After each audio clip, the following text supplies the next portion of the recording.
Hey, it's Jordan. I am joined by Anonymous. We want to talk to as many Amazon workers as possible around America who are now working in very dangerous conditions.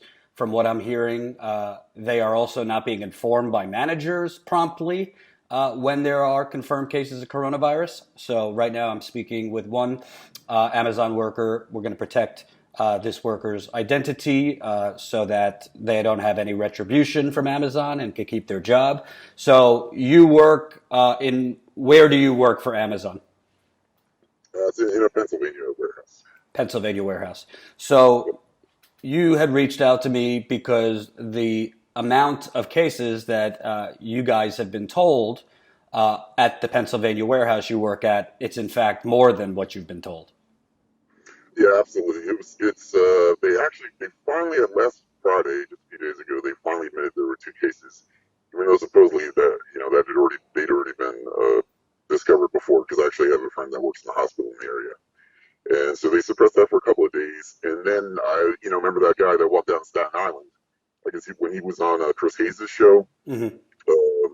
like supposedly 10 minutes after he was on, all like Amazon people across the country were getting call malls about how many actual cases there were. They finally admitted, and I didn't get that call till the next morning, and it scared the hell out of me because it was 20 minutes before I had to wake up. And they were like, "Okay, we're confirming that we have seven cases. We're going to start doing this and this, and we still don't have any PPE. We still don't have any masks. We still don't have." Basically, the only thing they're doing is social distancing. And finally, today in the news, after it was recommended weeks ago, in the next couple of days, they're setting up the temperature thing. They're finally going to take the temperature of people coming into work. So after that whistleblower Christian Smalls came out, that's Yeah, when your manager said there were seven cases. So how do you know yeah. there are more than seven cases? Well, we have a group now on Facebook. That everyone's got through our website, and it's a small. It's a big town, but it's a small town where everybody knows everyone, and there's so many people that their moms are nurses in the hospital here and stuff, and they just keep updating them on the numbers. And but we got the seven, confirmed yesterday in the call mall, and today we just got nothing. Nothing was mentioned at all. I just follow everything that's going on, through this Facebook thing, and everyone's connected.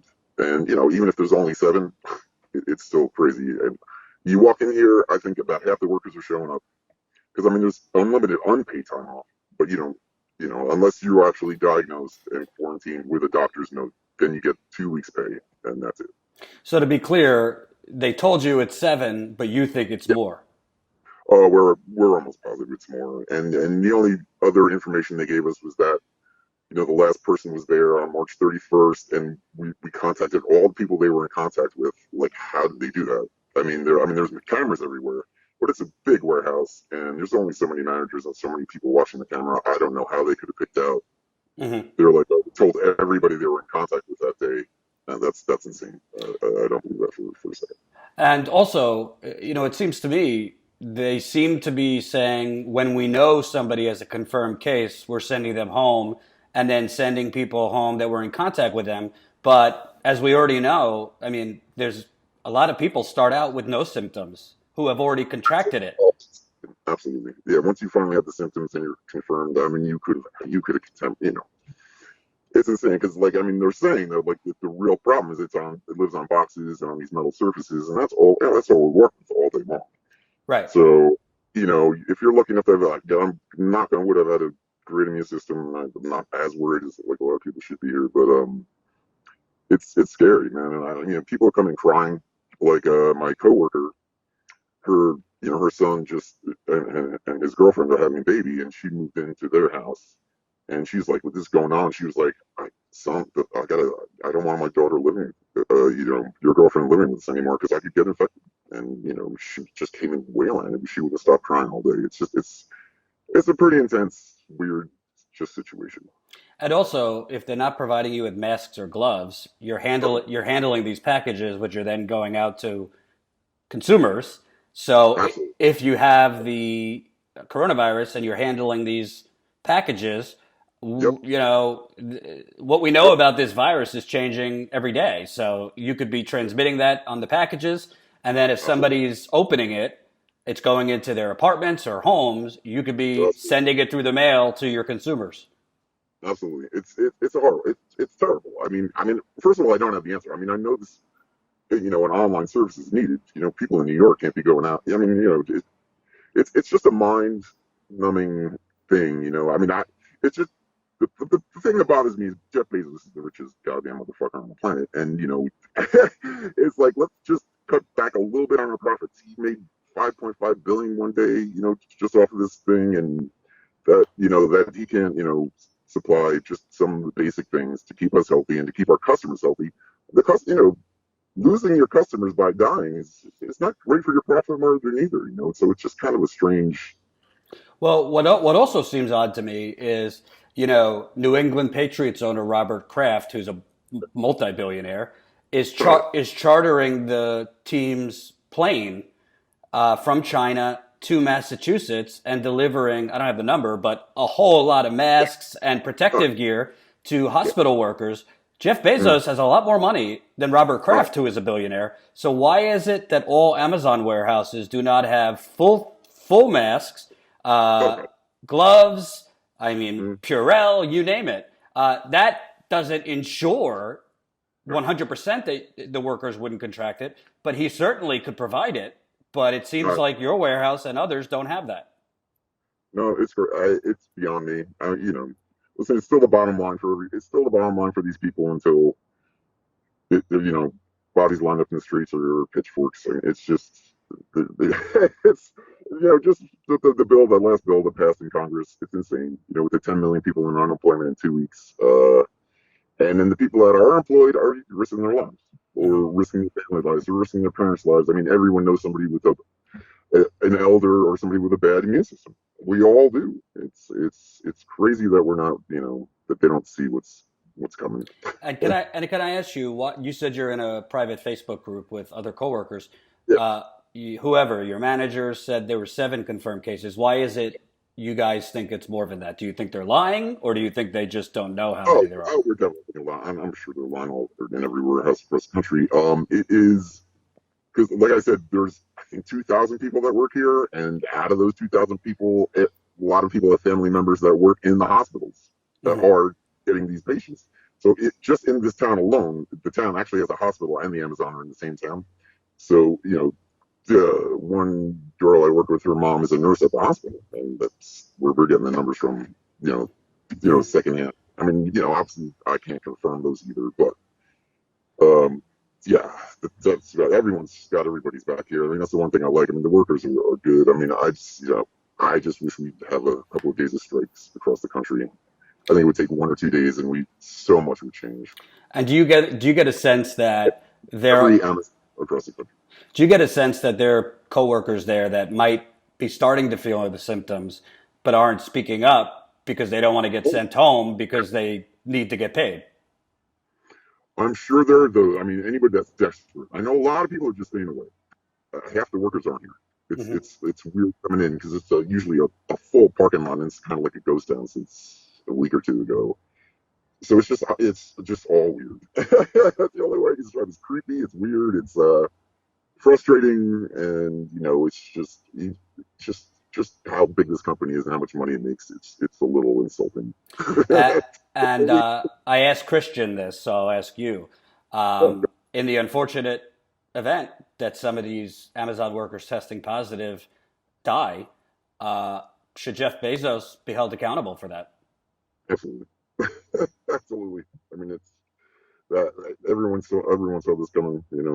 Everyone's seen this coming. There's so much that they could have done, and but this is the root cause of our capitalist system, and obviously we can go to layers of that. But that's your turf, man. But, and my last question. So Jay Carney, who is a top executive for Amazon, he used to be Obama's press secretary. He tweeted at Bernie Sanders, Senator Sanders, I'm confused, thought you wanted us to protect our workers. Mr. Smalls purposely violated social distancing rules repeatedly and was put on paid 14-day quarantine for COVID exposure. March 30th, he returned to the site, knowingly put our team at risk. It's unacceptable. What is your thoughts on that? And aren't they knowingly putting you at risk?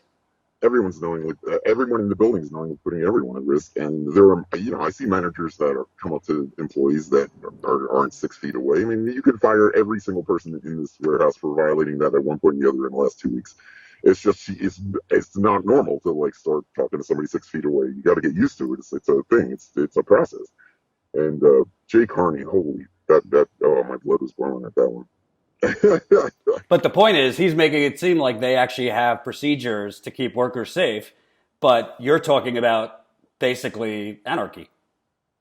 It's just the way things happen, just the way you talk to somebody. Like it's crazy. Of course, they're trying to enforce social distancing, and but I don't see it like I don't see managers running up when people are walking together to the bathroom or stuff like that. But also, if their measurement is confirmed positive tests, that can't be the measurement because, as the CDC says, you could have half the people that A, haven't been tested, might not even feel symptoms, don't even know they've contracted it, talking to you. Right. And by the way, that 6 feet number, today it's 6 feet. We've heard reports that it has to be further than that. Now we're hearing that it could be spread just through breathing and being around somebody breathing it out. So it seems like they just kind of like it's an optic that they're doing something, when in reality, the only thing you can really do to ensure the safety is shut down the warehouses and keep people home paid. Yeah, that's never happening. I mean, like I said, my thing is, I understand the need to have these online services, especially in a time of crisis like this. I just think that since we're now, emergency work. I mean, literally, at least we're getting an extra $2 an hour. We're getting double time, but I mean, on top of that, you should be protecting us. I mean, that's my thing. Just the amount. First of all, you need, like, they're supposedly hiring so many workers, and it's still this factory's half full. So I mean, something's got to give along the lines. Until people feel safe, you're not going to get enough workers to even get all this stuff done. And to be clear, this warehouse where you work in Pennsylvania, they have not provided you with gloves or masks. Just the masks that are just like, it could be a T-shirt, those kind of, not the the masks you need. But there's not even enough of those, and they have some nitrile gloves, but that's about it. Okay. But it's not the things that could definitely stop the COVID virus. Got it. All right. Yep. Thanks for reaching out. Please keep in contact with me because to me it seems like there's, I just heard of a situation in New York in Nassau County where a positive case was on March 20th. The managers told employees 11 days later. So it seems like there's also a lag in how long they're communicating to you when they find out. Absolutely. Like I said, we didn't find out. Like I said, the first official time we got it on the phone was, at least 5 days after the first two were confirmed. So. Wow. Yeah. Okay. Stay in touch. All right, Jordan. Thanks. Bye. Hope you enjoyed that last video. Hop on over to statuscoup.com where you can sign up for our email list and become a member for as low as $5 to $10 a month. Membership is how we grow. That's statuscoup.com/join. And remember, join our email list so we can grow the revolution with you.